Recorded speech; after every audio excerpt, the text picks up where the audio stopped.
भारत नेपाल सीमा पर तैनात SSB 48वीं battalion Jaynagar की स्पेशल टीम ने जानकी नगर में अंतर्राष्ट्रीय सीमा पर सक्रिय डकैती गिरोह के 2 अपराधियों को गिरफ्तार किया है। गिरफ्तार अपराधियों के पास से एक देशी कट्टा, एक country made semi automatic pistol, एक मैगजीन व 2 जिंदा कारतूस, एक मोबाइल फोन व एक मोटरसाइकिल बरामद हुआ है। ऑपरेशन के बाद मीडिया को ब्रीफ करते हुए एसएसबी 48वीं बटालियन के डिप्टी कमांडेंट विवेक ओझा ने बताया, जानकारी ये है कि काफ़ी दिनों से ये सूचना प्राप्त हो रही थी कि 4 से 5 लोगों का एक गिरोह है जो यदाकदा नेपाल में रहते हुए और नेपाल से इंडिया में आकर के लूट, डकैती, चोरी, छिनैती इन सब का काम करते थे।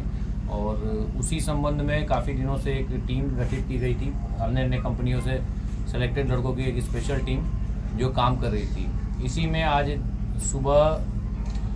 दिनांक 17/2/2025 को सुबह के टाइम में ये सूचना प्राप्त हुई गुप्त सूत्रों से कि वो लोग नेपाल में आपके कहीं पे इसी जानकी नगर कंपनी के ओआर में एक लूट का कांड करने की कोशिश कर रहे हैं। जैसा ही ऐसा सूचना मिली तो तुरंत इस सूचना को कमांडेंट महोदय श्री गोविंद सिंह भंडारी सर को अवगत कराया गया और कमांडेंट सर के दिशा निर्देशन में मैं स्वयं जानकी नगर में यहाँ पे आया और यहाँ पे एक इंस्पेक्टर जीडी भगवान साहब मीना साहब के नेतृत्व में एक टीम गठित की और जो सूचना मिली थी उस बताए हुए जगह पर भेजा गया कि जो कि हमारे बॉर्डर पिलर से मात्र 200-300 मीटर के आसपास में है इंडियन साइड में।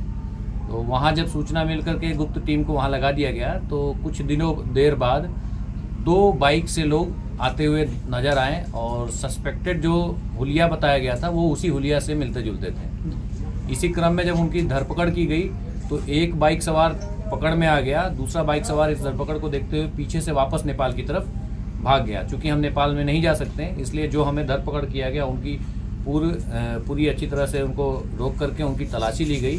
जब उनकी तलाशी ली गई तो उनके पास से एक पिस्टल, एक मैगजीन, एक राउंड, उसके अलावा एक कंट्री मेड कट्टा, उसका भी एक जिंदा राउंड, साथ में मोबाइल और एक बाइक बरामद की गई है।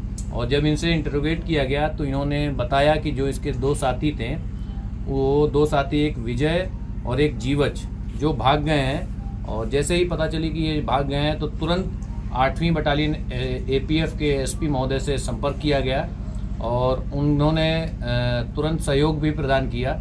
चूँकि वो 2 जो अपराधी थे वो नेपाल में भाग चुके थे तो अभी के समय में भी उसकी धरपकड़ एपीएफ के द्वारा की जा रही है। बहुत जल्दी हो सकता है वो भी पकड़ में आ जाएंगे। इनका परिचय क्या, पहचान क्या है दोनों की? देखिए, मैं बताना चाहूँगा कि जो व्यक्ति 2 एप्रीहेंड किए गए हैं उनमें से एक का नाम शिव कुमार दास है, ये इनके पिताजी का नाम हरि नारायण दास है और ये इनरवा देवधा के रहने वाले हैं।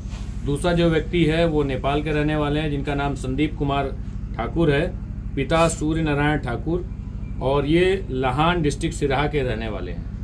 और विजय और जो जीवच है इसकी भी अभी धरपकड़ की जा रही है क्योंकि विजय ही इस ग्रुप का लीडर था और पहले से भी कई कांडों में वो वांछित है। ये लोग कहाँ घटना करने की योजना बना रहे थे? इनकी घटना करने का जो इनकी प्लानिंग थी जो हमें गुप्त सूत्रों से पता चली कि वो दुबी बाजार से एक व्यक्ति, कोई सस्पेक्टेड व्यक्ति है जो कुछ पैसे लेके जाने वाला था, जिसको इसी एरिया के दुबी बाजार के अंदर इंडियन साइड में वो पैसे उसको छीनने की कोशिश करती थी जिसके लिए उन्होंने हथियार का भी उपयोग कर सकते थे। ये हमें सूचना थी। अच्छा, प्रारंभिक पूछताछ में क्या जानकारी दी है? प्रारंभिक पूछताछ में यही जानकारी उसने भी बताया है, जो भी 2 लोग पकड़े गए हैं, कि जो इनका लीडर था विजय ही था और विजय ने अभी इन लोगों को ये डिस्क्लोज नहीं किया था कहाँ पे। इनको एक स्पॉट बताया था कि इस स्पॉट पे जाएंगे आप तो वहाँ पे उनको फॉलो करना था और जीवच और विजय मिल करके वो भी पीछे से उस व्यक्ति को फॉलो करते हैं। लेकिन बीच में ही एसएसबी की अच्छी कार्रवाई के दौरान में उनको पकड़ लिया गया और उनके मंसूबों को पानी फेर दिया गया। प्रारंभिक जांच में सर पता लगा है कि इसका कोई पुराना रिकॉर्ड भी है आपराधिक क्राइम का? अभी जांच जारी है और थाने से भी संपर्क साधा गया है कि अगर कोई पुराने जांच और पुराना इनका आपराधिक रिकॉर्ड होता है तो वो भी आने वाले समय में बताया जाएगा। जानकारी मिल रही है जैसा कि आप नाम बता रहे हैं, कुछ दिन पहले मझौरा और मैनापुर के बीच में एक व्यापारी बासुपति की लूट हुई थी, इन लोगों के भी संलिप्तता? हाँ, संभावना इनकी है उसको पुख्ता कर अभी हम नहीं बता सकते, लेकिन वो जो हमारे पास भी इंफॉर्मेशन थी इन्हीं की थी।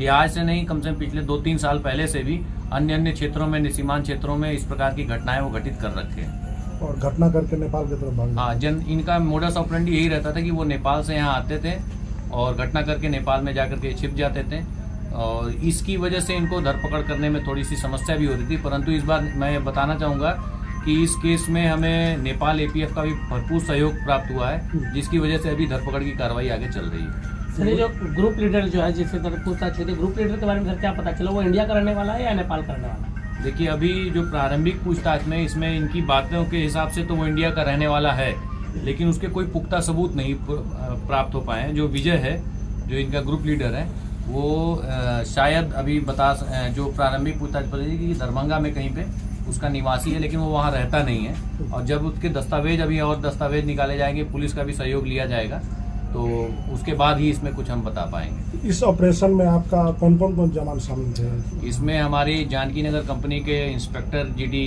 भगवान सहाय मीना थे, और इनके साथ में इसी कंपनी के सभी जवान शामिल थे। और मैं बताना चाहूँगा कि बहुत ही त्वरित, बहुत ही अच्छी कार्रवाई की है, जिसकी वजह से ये काफ़ी वांटेड क्रिमिनल्स थे, और जिनके पास आप देख ही सकते हैं कि इनके मतलब बड़ा डेडली वेपन्स यूज़ कर रहे थे, तो इसको इन्होंने पकड़ा है, ये अच्छी चीज़ है। तो क्या इन लोगों के लिए कुछ प्राइज व्राइज की भी अनुशंसा किया जाएगा? जरूर इनके लिए प्राइज की भी अनुशंसा की जाएगी, और आगे बल मुख्यालय को भी इनके नाम आने के अग्रिम DG महोदय के द्वारा प्रशंसा पत्र देने के लिए भी आगे भेजा जाएगा। अपना परिचय दे दीजिए। मैं विवेक ओझा, डिप्टी कमांडेंट।